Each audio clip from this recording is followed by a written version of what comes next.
Vou trazer informações sobre próstata, os cuidados, a prevenção, como evitar doenças, inclusive o câncer de próstata. Já estou aqui ao lado do doutor Luciano Couto, que está vindo aqui. Tudo bem, doutor Luciano? Seja bem-vindo aqui ao Jornal do Piauí. Uma ótima tarde para o senhor. Tudo bem, Joelson. Prazer estar aqui com você.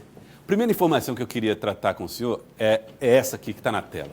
A incidência, os principais casos, esses números são referência ali para 2018, mas dão para nós uma ideia de como esses casos são comuns nos homens. 68.220 casos, 31% dos casos de câncer que foram registrados em homens nesse ano, estimativa do INCA, estão ligados à próstata, seguida de traqueia, cólon e reto, estômago.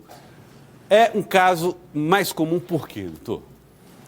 O câncer de próstata é o segundo câncer mais comum entre os homens. Aqui a gente tem localização de cânceres que são de órgãos internos. Os cânceres de pele são mais comuns. O primeiro câncer em órgãos internos é o câncer de próstata. Realmente é a doença mais comum do ponto de vista de neoplasias entre os homens e é a segunda causa de morte entre os homens por câncer. Segunda causa? Segunda causa. Por câncer? Por câncer. A que mais mata, qual seria? Pulmão. Pulmão é uma letalidade um pouco maior. Agora, o fato de não ser tão fatal quanto o pulmão, ainda assim merece atenção. Certamente.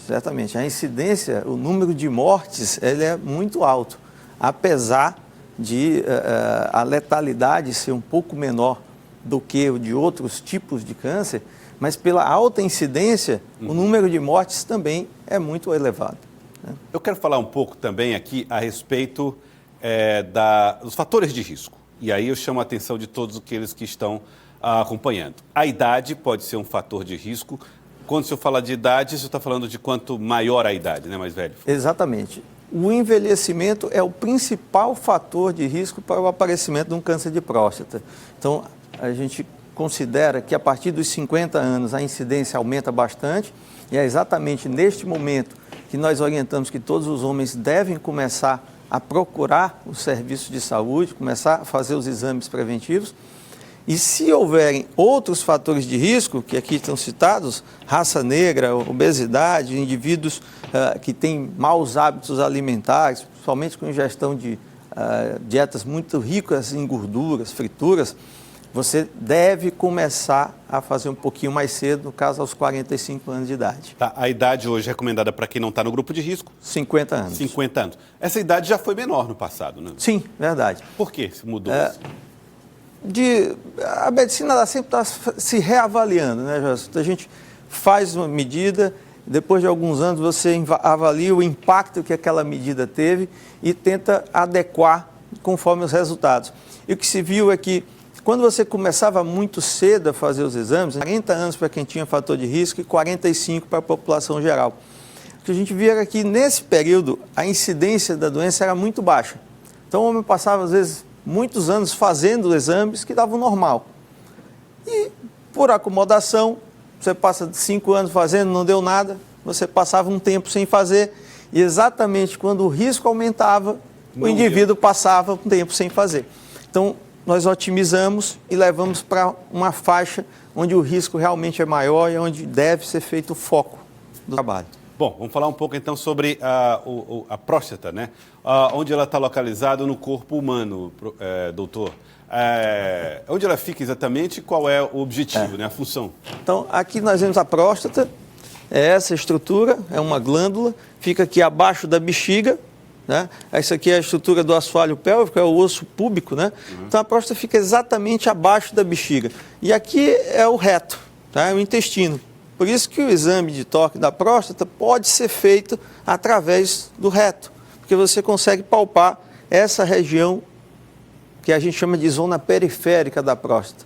Veja que ninguém consegue examinar toda a próstata com o toque, mas essa região onde se consegue palpar através do reto é a região onde é mais comum o desenvolvimento do câncer de próstata, que é a zona periférica da glândula. Por isso que o exame de toque continua sendo um exame interessante e importante nessa avaliação.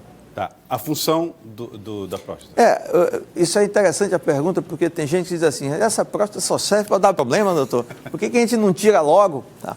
mas ela tem algumas finalidades. Então, ela fica muito próxima aqui da bexiga e ela envolve essa musculatura que a gente chama de colo vesical e que tem uma musculatura que controla a saída da urina também. Auxilia o esfíncter urinário externo. Então, ela auxilia na continência urinária e ela é fundamental no processo de reprodução. Os líquidos produzidos pela próstata ajudam no processo de alimentação dos espermatozoides. O indivíduo sem próstata não se reproduz naturalmente. Boa informação. Bom, vamos lá na próxima imagem. Nós vamos falar agora um pouco sobre doenças eventuais que acontecem com a próstata. Existe o câncer, mas existem também algumas inflamações, né, doutor? Com certeza. Nós falamos muito do câncer porque é uma doença emblemática e que, de fato, representa um risco muito grande à vida do paciente. Mas existem outras doenças que trazem muito piora na qualidade de vida do paciente. A mais comum é a hiperplasia prostática, que é o crescimento da próstata. Então, com o passar da idade, também nós vamos ter naturalmente o crescimento dessa glândula. Não é câncer. Que não é câncer. Não é fatal. Não tem nada a ver com câncer. Mas, quando ela se desenvolve muito, ela provoca muito problema no processo de micção. O indivíduo começa a ter dificuldade para urinar, começa, às vezes, a ter incontinência urinária também, e pode, em extremos do problema, vir a ter falência renal. Olha. Os rins param de funcionar porque a próstata vai obstruindo, atrapalhando o funcionamento da bexiga e chega até parar o rim. Provoca dor? Provoca dor, provoca necessidade frequente do indivíduo estar no banheiro, provoca muito incômodo social, né? Incontinência, o indivíduo está aqui dando uma entrevista e de repente está com a calça molhada, né? São coisas que provocam muita limitação na qualidade de vida. E aí precisa ser corrigido. Como é que é o tratamento disso? Se nós identificamos no início, o tratamento medicamentoso costuma ser bastante eficiente. Em casos em que o processo já está mais adiantado, o indivíduo tem uma obstrução urinária grande, já está fazendo o que a gente chama de retenção urinária, normalmente ele vai precisar de cirurgia. Todo homem vai ter o aumento da próstata algum dia? Se viver tempo suficiente, vai acontecer. A hiperplasia prostática, ela, por volta dos 80 anos, acomete todos os homens. Temos outras imagens que podem ajudar a gente nas ilustrações. Bom, aí é uma próstata com essa hiperplasia prostática. Perfeito. Aqui uma próstata normal, você vê a uretra passando por dentro dela aqui. E aqui uma próstata com hiperplasia, quer dizer, as glândulas estão aumentadas e começam a fazer uma constricção na uretra. A uretra vai ficando mais estreita e aí você vê que a bexiga começa a ter um espessamento da parede, vai ficando mais grossa, porque ela precisa fazer mais força para jogar a urina para fora. E essa reação sobre a bexiga que acaba causando a maior parte dos sintomas relacionados. Agora vamos falar um pouco sobre os conjuntos de passos que as pessoas precisam dar, doutor, para evitar problemas como o câncer ou mesmo a hiperplasia.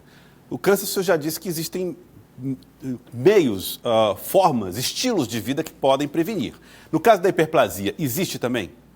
Olha, a hiperplasia, a tendência do indivíduo, ela é genética. Assim como o câncer também tem uma tendência genética.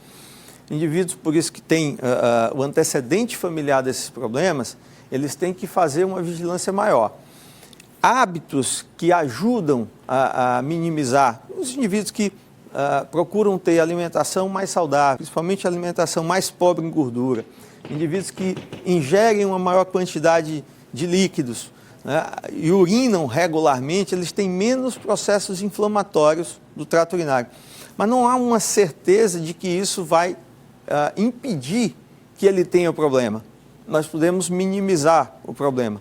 O mais importante é que eles façam uma avaliação periódica, identifiquem o problema precocemente e iniciem o tratamento. Se você trata, dificilmente isso vai chegar num estágio do indivíduo precisar operar. Se você não trata, você vai caminhar naturalmente para uma situação que pode lhe levar a um tratamento mais agressivo à frente. Prevenção do câncer de próstata, doutor, quais seriam as medidas que as pessoas precisam tomar para evitar? Bom, é importante quando você fala em prevenção, porque quando a gente fala de prevenção, prevenção não é uma coisa única. Existem várias formas de você prevenir. Quando eu falo em prevenção, vem muito na cabeça das pessoas que eu vou evitar de ter uma doença, né? E nem sempre é verdade. Evitar de ter uma doença quando eu tomo uma vacina, quando eu faço uma coisa que impede de eu ter a doença. Isso a gente chama de prevenção primária. Em câncer de próstata, nós fazemos prevenção secundária, que é o diagnóstico precoce e o tratamento. Assim como câncer de mama, que nós falamos no mês passado no Outubro Rosa. É a mesma coisa, diagnóstico precoce. Nós não temos medidas que sejam eficientes de forma pontual para impedir que o indivíduo tenha câncer de próstata. Então, nós temos que fazer o diagnóstico precoce e o tratamento. Eu quero agradecer ao senhor pela presença aqui no Jornal do Piauí. Muito obrigado por ter vindo, doutor, ajudando a gente a entender um pouco mais sobre o câncer de próstata e como fazer para evitar que essa doença possa nos vencer. Nós precisamos fazer todo o tratamento preventivo para evitar isso. Obrigado, doutor, pela participação. Obrigado. Muito obrigado mesmo, uma ótima tarde para o senhor, falando aí com a gente sobre câncer de próstata. Lembrando, mais uma vez, essa entrevista completa está lá no CV Play, o aplicativo da Cidade Verde, que você baixa no seu telefone celular. De graça, tá? O CV Play está à sua disposição na loja de aplicativos do seu celular. O QR Code para você baixar também está aqui do lado, aponta a câmera do celular, baixa o CV Play. CV Play, CV Piauí, CV a qualquer hora.